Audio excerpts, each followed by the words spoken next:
Platinum Trophy review number 244, Absolum. Another great beat 'em up from the people that brought us Streets of Rage 4, and another excuse to pull my brother in for some co-op gaming time. Absolum is a self-proclaimed rogue 'em up that blends roguelike mechanics like multiple runs, difficulty spikes, and random upgrades as you progress through the dark fantasy world of Talam in a side-scrolling beat 'em up. You play as one of 4 playable champions of the goddess Uchawi as they embark on a mission to defeat the tyrannical Sun King Azra and his army known as the Crimson Order. Pretty simple premise, but it's nice and easy to understand while still leaving room for players to dive into the world's lore with narrated points of interest and in-game chatter along the way. Personally, I like Siders and Carl's side quests the most. Typical of a beat 'em up, you have your standard attack button for a basic combo, a character-specific skill attack, and a selectable arcana that requires mana to use. What is unusual, however, is the dodge button that also acts as a parry when timed perfectly against certain enemy attacks. There's more defensive options than usual, and considering how busy the screen can get, it's very much welcome. It's easy to lose track of your character in the chaos of effects and the amount of enemies and allies on screen.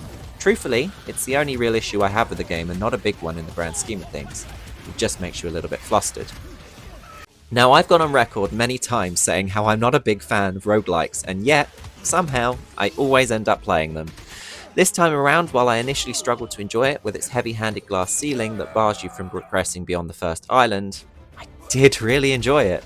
Just as I was beginning to feel the frustration from the trial and error and lore dumping that came with each reset, I found it hard to see how I could possibly improve upon each run, even as the permanent upgrades from the soul tree began to stack up.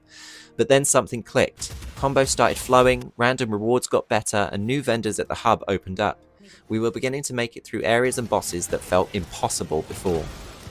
Featuring branching paths to decide your own adventure and find new characters, side quests, and bosses to defeat, you will receive various rewards along the way consisting of crystals for permanent upgrades, re-rolling rewards and purchasing starting items, trinkets which are run-specific upgrades, gold for trading, and most importantly, passive upgrades known as rituals that can dramatically increase your survivability and how you play.